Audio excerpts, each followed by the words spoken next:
그래서 저희 첫째는 중학교 때까지 집 앞에 학원에서 수학만 선행을 조금씩 나가고 영어는 대형 브랜치 학원을 다니면서 공부를 했는데요.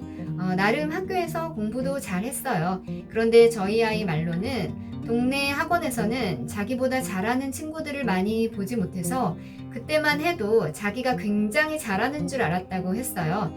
그러다 보니까 동기부여 면에서도 아이의 성취 욕구를 최대한 끌어올리지 못했던 것 같고, 학원 수업도 학생들의 수준에 맞추다 보니까 문제집 선정이라든가 디베이팅 같은 수업도 제대로 진행되기 힘들었던 것 같아요. 친한 언니. 그런데 이제 문제는 저희 아이가 중2 때 갑자기 영재고를 가고 싶다고 한 거죠. 처음엔 영재고를 가기엔 선행도 느리고 특히 과학 같은 경우는 준비가 안 돼 있어서 영재고 대비반이라는 곳을 들어갈 수도 없었어요.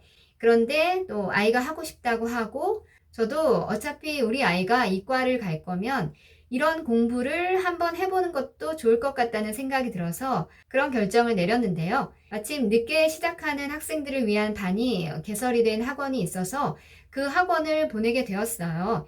제가 그때 든 생각은 대치동은 원하는 수업이 어떤 것이든지 잘 찾아보면 아이에게 맞는 그런 수업들이 다 개설이 되어 있다는 생각이 들었어요.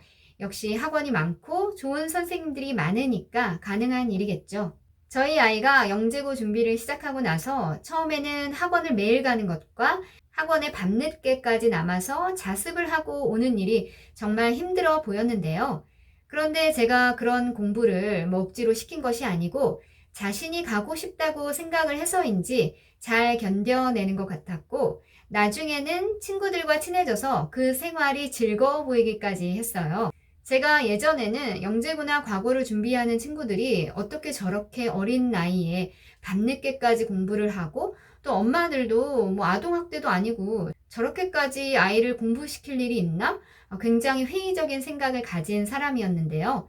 저희 아이가 해내는 걸 보고 아이들이 혼자서 저런 공부를 하라면 못할 텐데 같이 하는 친구들도 있으니까 이렇게 힘든 것도 잘 견디는 게 아닐까 하는 생각이 들더라고요. 마찬가지로 대치동의 아이들도 어릴 때부터 학원을 다니고 내신이 힘들고 그래도 아이들이 나름 열심히 즐겁게 생활을 하는 거 보면 다른 친구들도 다 그렇게 생활을 하고 있고 또 학원에 가면 친구들도 많으니까 다 으쌰으쌰 하면서 공부를 하는 것 같아요. 그런데 저희 아이가 중3 때 영재고 시험을 앞두고 많이 힘들어하면서 저에게 이런 말을 했어요. 친한 언니. 아이들이 왜 이렇게 공부를 잘하는 걸까? 이 아이들은 도대체 어떻게 알고 과학 선행을 이렇게 많이 했고 수학 올림피아드는 또 언제 공부를 했지? 그런 정보들을 다 어디서 알았을까? 아이들이 이야기하는 걸 들어보면 무슨 빅브라더들 같아.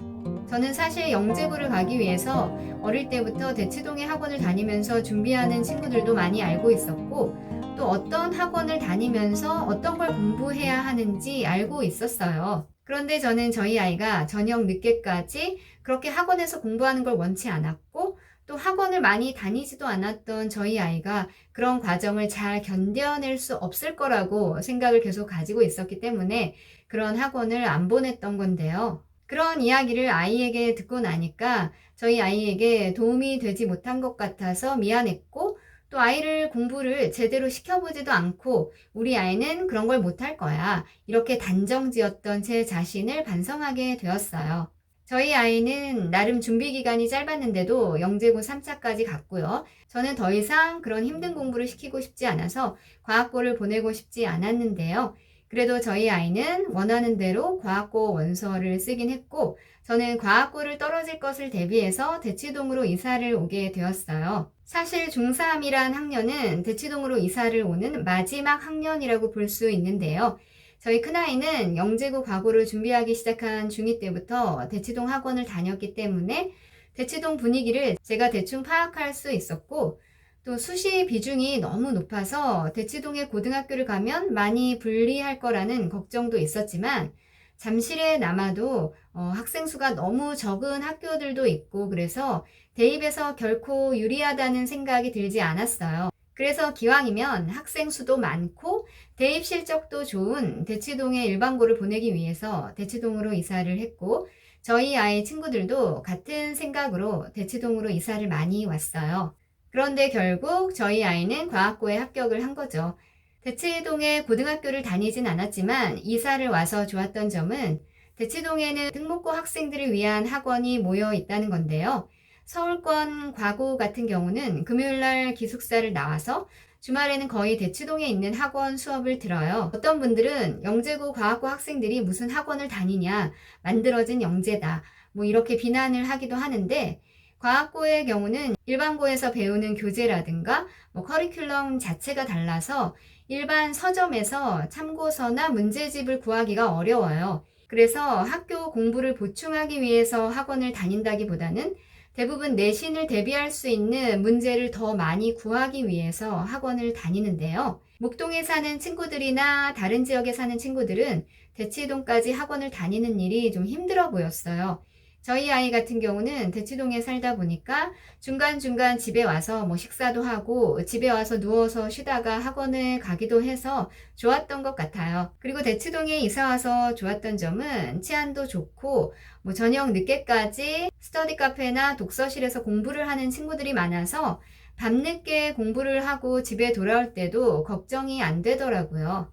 또 도서관이나 학원에서 공부를 하다가 뭐 중간중간에 지겨우면 카페에 가서 음료를 마시거나 뭐 쉬더라도 카페에도 공부를 하는 친구들이 많으니까 어떤 장소에 간다고 해도 크게 걱정이 안 됐어요.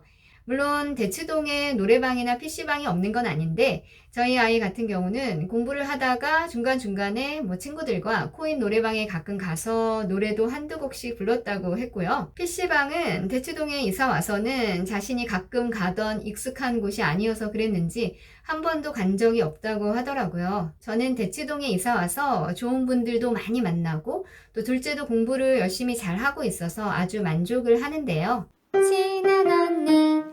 그러면 앞으로 입시에서 블라인드도 되고 또 아무리 정시 비중이 늘어도 수시에 있어서 대치동이 불리한 것 같은데 그래도 대치동으로 이사 가는 것이 좋을지 저에게 물어보시는 분들도 많은데 저는 입시 전문가가 아니라서 적절한 대답을 드리기는 어렵고요. 제가 주변 분들이나 저희 아이의 경우에 대해서만 말씀을 드릴 수 있을 것 같아요. 저희 아이는 수시 비중이 가장 높던 해에 대학을 갔는데요.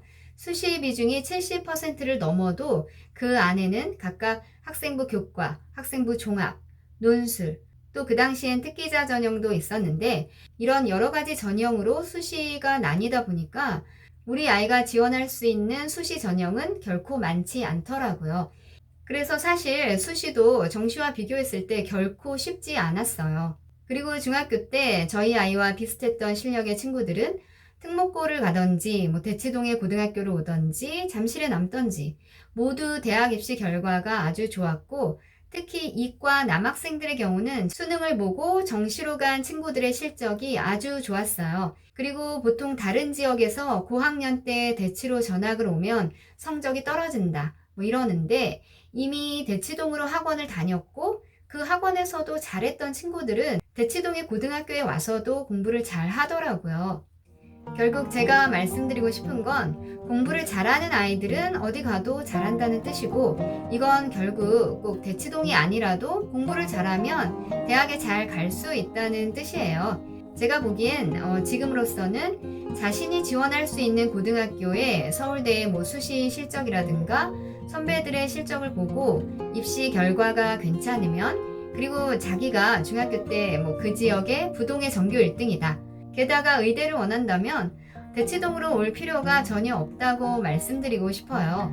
아무튼 입시 제도는 조금씩 계속 변하고 모두 케이스 바이 케이스라서 정답은 없어요. 각자 아이에 맞게 성향을 보고 결정하시면 될 것 같아요.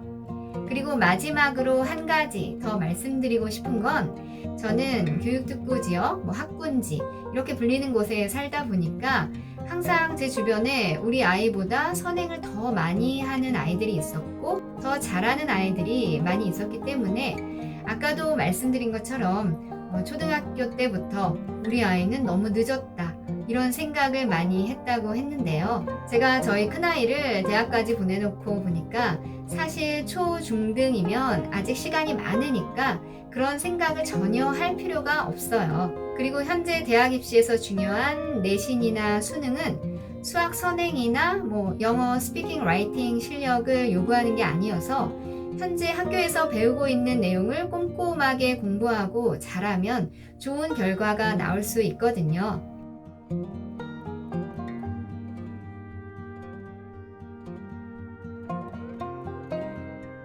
지금까지 제 이야기를 들어주셔서 감사하고요. 구독과 좋아요 눌러주시면 정말 힘이 될 것 같아요. 그럼 모두 안녕히 계세요.